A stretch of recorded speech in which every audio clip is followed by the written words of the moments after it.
तो स्टूडेंट्स, अब जैसा कि मैंने आपको बताया कि हमारे आज के जो टॉपिक है ऑस्मोसिस, डिफ्यूजन और सेमी परमेबल मेम्ब्रेन। सबसे पहले हम इसके बारे में डिस्कस करना चाहते हैं, इसके बारे में डिस्कस करेंगे। जब हम ऑस्मोसिस की बात करेंगे, क्योंकि ये थ्योरेटिकल सेक्शन है एंड हमारे पास टाइम की थोड़ी सी कमी होती है, लिमिटेड टाइम होता है, इसी वजह से मैंने नोट डाउन कर दिया है। अब मैं आपको इसको एक्सप्लेन कर देता हूँ कि जब हम ऑस्मोसिस की बात करेंगे तो ऑस्मोसिस बेसिकली है क्या चीज। Osmosis is basically defined as a process in which solvent molecules passes through semi-permeable membrane। एक living cells tissues होते हैं, तो solvent जो particles होते हैं, solvent molecules that passes through the semi-permeable membrane towards the solution side। This process is called osmosis। इसमें हमेशा solvent compartment से particles solution compartment की तरफ flow करते हैं and it is a unidirectional यानी one directional process। This is called osmosis। अगर यही प्रोसेस, ऑस्मोसिस की प्रोसेस दोनों डायरेक्शन में होने लग जाए, दैट मींस कि सॉल्वेंट कंपार्टमेंट से भी पार्टिकल्स पास होने लग जाए और सॉल्यूशन कंपार्टमेंट से भी पार्टिकल्स पास होने लग जाए through semi permeable membrane, that process is called diffusion. That means diffusion is the by directional process. ये सब मैंने यहाँ पे नोट डाउन कर रखा है। अब जब हम बात करेंगे सेमी परमेबल मेम्ब्रेन की, so what do we mean by semi permeable membrane. Semi permeable membrane की जब हम बात करते हैं तो semi permeable membrane basically defined as a layer or membrane through which only solvent particles can pass through, not the solute ones। solvent तो पास हो जाएंगे लेकिन solute उसमें से पास नहीं होंगे। that is the function of semi permeable membrane, that is SPM। living cells हो गए, living cells tissues of animals and plants, cellophane हो गया, parchment paper हो गया, cellulose acetate हो गया, these all are the examples of semi permeable membrane. तो ये हमारे टॉपिक हुए। अब हम करने जा रहे हैं ऑस्मोटिक प्रेशर। हमारा अगला टॉपिक आता है कि ऑस्मोटिक प्रेशर क्या चीज है। ध्यान से समझना ऑस्मोटिक प्रेशर। देखो मैंने आपको ऑस्मोसिस क्या बताया।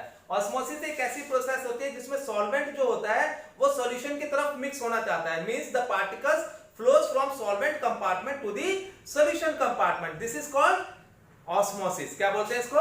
ऑस्मोसिस। तो ऑस्मोटिक प्रेशर क्या चीज है? Osmotic pressure is defined as the pressure which is exerted to the solution side to prevent the flow of solvent to the solution side. Means एक ऐसा प्रेशर जो सॉल्यूशन की तरफ से लगाया जाता है ताकि सॉल्वेंट मॉलिक्यूल्स सॉल्यूशन में मिक्स ना हो सके। उस प्रेशर को क्या बोलते हैं? Osmotic pressure, and it is denoted by pi. तो ऑस्मोटिक प्रेशर क्या है? It is defined as the pressure which is exerted to the solution side to prevent the flow of solvent to solution side through semi permeable membrane। It is denoted by pi। ये है आपका osmotic pressure. दोबारा से बता देता हूं, osmotic pressure एक ऐसा प्रेशर होता है जो सॉल्यूशन की तरफ से लगाया जाता है ताकि सॉल्वेंट मॉलिक्यूल सॉल्यूशन में मिक्स ना हो सके by passing through semi permeable membrane. उस प्रेशर को क्या कहते हैं? Osmotic pressure. अब देखो ऑस्मोटिक प्रेशर जो होता है that is directly proportional to the concentration of the solution. Osmotic pressure किस पे डिपेंड करता है? कंसंट्रेशन पे डिपेंड करेगा। That means osmotic pressure is directly proportional to the concentration of the solution. When we remove the sign of proportionality, we will get CRT। Here R is gas constant, T is the temperature। मैं लिख देता हूं ये बातें। R is gas constant and T is temperature और C क्या है? concentration। तो ये हमारी टर्म्स आ गई। Pi is equal to CRT। This is the formula of osmotic pressure which we are going to use in the numericals। ठीक है। अब हम बात करेंगे ऑस्मोटिक प्रेशर। जैसे कि मैंने आपको बताया ही हुआ है, हर क्वालिटेटिव प्रॉपर्टी का अपना खुद का फॉर्मूला होता है for the determination of molar mass of solute. तो अब इसके बारे में भी बात करते हैं। Determination of molar mass of solute. तो as we have again pi is equal to CRT। here C is the concentration। concentration किसका होता है? number of moles of solute। dissolved per unit volume of the solution. It is like molarity of the solution because concentration क्या होता है n upon में v, number of moles upon volume. When we remove NB क्या है, number of moles of solute. number of moles of solute का formula क्या होगा, weight of solute over molecular weight of solute into V into R into T, because number of moles is equal to weight upon molecular weight. ठीक है, उसके बाद हमें निकालना क्या है, molar mass of solute. That means MB is equal to WB into R into T upon में कितना, V into pi. This is the formula for the determination of molar mass of solute. This is the last formula using colligative property. ठीक है, तीनों में, चार में मैंने आपको बताया है, relative lowering in vapor pressure, elevation in boiling point, depression in freezing point, and the last one is osmotic pressure. ये बहुत ही important topic है for the board point of view, because ये generally exam में आते हैं. आपसे बोला जाएगा कि how can you determine the molar mass of solute using either relative lowering in vapor pressure, or it can be depression in freezing point, or it can be elevation in boiling point, or it can be osmotic pressure. आपको derive करने के लिए आएगा ये formula, बहुत ही important है. 100 में से 90 टाइम्स ये आपके एग्जाम में आपको मिलेगा. बहुत ही ज्यादा इंपॉर्टेंट डेरिवेशन है ये. ठीक है, ये आपको करनी है कंप्लीट. अब इसके बारे में, इसके बाद हम बात करेंगे. देखो, ऑस्मोटिक प्रेशर के बेसिस पे कुछ और डेफिनेशन होती है, जैसे hypertonic solution, hypotonic solution, isotonic solution. ठीक है, हाइपरटोनिक सॉल्यूशंस कौन से होते हैं, अगर मान लो किसी सॉल्यूशन का ऑस्मोटिक प्रेशर किसी दूसरे सॉल्यूशन के ऑस्मोटिक प्रेशर से ज्यादा होता है, उसे बोलते हैं हाइपरटोनिक सॉल्यूशन. अगर किसी सॉल्यूशन का ऑस्मोटिक प्रेशर दूसरे सॉल्यूशन से कम होता है, that is called hypotonic solutions. और अगर दो सॉल्यूशन के ऑस्मोटिक प्रेशर बराबर होते हैं, उसे हम क्या बोलते हैं, आइसोटोनिक सॉल्यूशंस. ठीक है, अब इनकी डेफिनेशन मैं आपको लिखवा देता हूं पहले. तो ये कुछ इंपॉर्टेंट डेफिनेशंस हैं, जैसे कि मैंने आपको बताया, ये भी बोर्ड में आ चुकी हैं और आ सकती हैं. पहले हम बात करेंगे आइसोटोनिक सॉल्यूशन की. तो दो सॉल्यूशन आइसोटोनिक सॉल्यूशंस कब होते हैं, जब उनका ऑस्मोटिक प्रेशर बराबर हो. ठीक है, एग्जाम के 1 मार्क्स के पॉइंट ऑफ व्यू से ये तीनों ही बहुत इंपॉर्टेंट डेफिनेशन है. Second one is hypotonic solution. Hypotonic solutions कौन से होते हैं, ऐसे सॉल्यूशंस जिनका ऑस्मोटिक प्रेशर किसी दूसरे सॉल्यूशन से कम होता है, उसे हम बोलते हैं हाइपोटोनिक सॉल्यूशन. और सेम ऐसा ही होता है हाइपोटोनिक में, बस ये डिफरेंस होगा कि उसका ऑस्मोटिक प्रेशर किसी दूसरे सॉल्यूशन से ज्यादा होगा. अब हम करने जा रहे हैं हमारा लास्ट टॉपिक, जो कि है रिवर्स ऑस्मोसिस. हालांकि ये रिवर्स ऑस्मोसिस लास्ट टॉपिक नहीं है, एक और टॉपिक है बेंट हॉफ फैक्टर.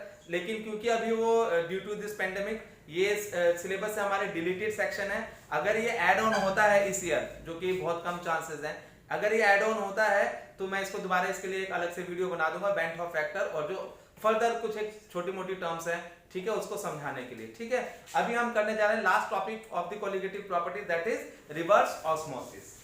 स्टूडेंट्स, ये हमारा लास्ट टॉपिक है, रिवर्स ऑस्मोसिस. रिवर्स ऑस्मोसिस के बारे में जब हम बात करते हैं, जैसे कि मैंने आपको पहले बताया, क्योंकि ये थ्योरेटिकल सेक्शन है and we have limited amount of time, मैं पहले ही इसको मैंने लिख दिया है, मैं आपको एक चीज एक्सप्लेन कर देता हूँ. ठीक है, रिवर्स ऑस्मोसिस के बारे में जब हम बात करते हैं, देखो ऑस्मोटिक प्रेशर का काम क्या होता है. Osmotic pressure is applied to the solution side. ठीक है, to prevent the flow of solvent to solution side. वो सॉल्वेंट को सॉल्यूशन में मिक्स होने से रोकती है.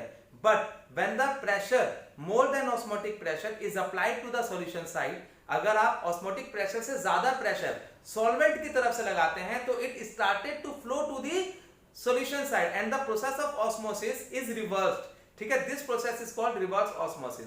मतलब ऑस्मोटिक प्रेशर से ज्यादा प्रेशर किसकी तरफ लगाया जाता है, सॉल्वेंट की तरफ से लगाया जाता है, ताकि वो सॉल्वेंट एसपीएम के थ्रू होता हुआ सॉल्यूशन में मिक्स हो जाए और हमें प्योर वाटर वहां से मिल सके, या प्योर फॉर्म में हमें मिल सके. This process is generally used in desalination of water. जैसे कि वॉयजेस होते हैं, समुद्री यात्राएं होती हैं, कई कई साल के लिए होती हैं. अब इतने साल के लिए पानी को स्टोर करके ले जाना इज नेक्स्ट टू इम्पॉसिबल. ठीक है, तो क्या करते हैं, जो सी वाटर होता है उसको ही यूज करते हुए रिवर्स ऑस्मोसिस की प्रोसेस उसमें अप्लाई करते हैं और उससे प्योर वाटर गेन करते हैं. एक और हम नॉर्मल सा एग्जांपल लेते हैं. आप देखोगे कई जगह पे वाटर प्यूरिफायर या आरओ में लिखा होता है खारे पानी को मीठा बनाए. तो खारे पानी को मीठा बनाते कैसे, ऐसा थोड़ी उसमें चीनी डाल देते हैं, है ना, उसमें चीनी थोड़ी डालते हैं. वो क्या करते हैं, उसमें रिवर्स ऑस्मोसिस की प्रोसेस का यूज किया जाता है. वो जो सॉल्ट वाटर होता है, वो जो सैंड वाला वाटर होता है, that water will pass through semi permeable membrane, और सेमी परमेबल मेम्ब्रेन से पास होने के बाद इट गेट प्यूरिफाइड, और प्यूरिफाइड होने के बाद उसको आप वाटर में मतलब यूज कर सकते हो। इसका एक बहुत ही इंपॉर्टेंट क्वेश्चन है जो डायग्राम बेसिस पे बोर्ड में 5 मार्क्स का आ चुका है, वो मैं इसको अभी उसको आपको एक्सप्लेन करने जा रहा हूं। डायग्राम पहले समझेंगे हम रिवर्स ऑस्मोसिस का।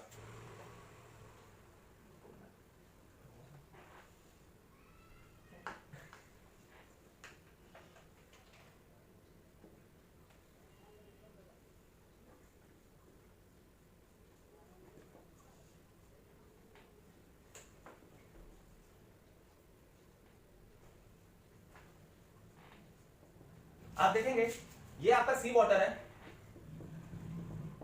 और ये आपका फ्रेश वाटर है,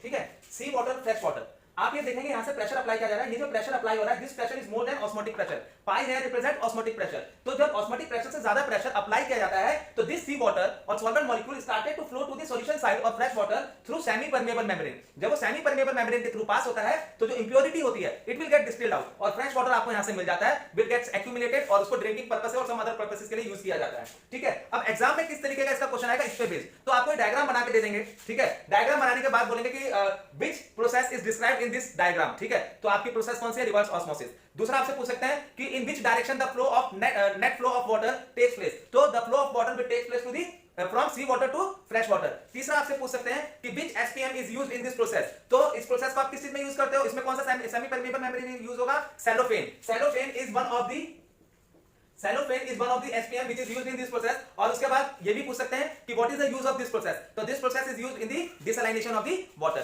With this our qualitative property, topic of qualitative property is completed now।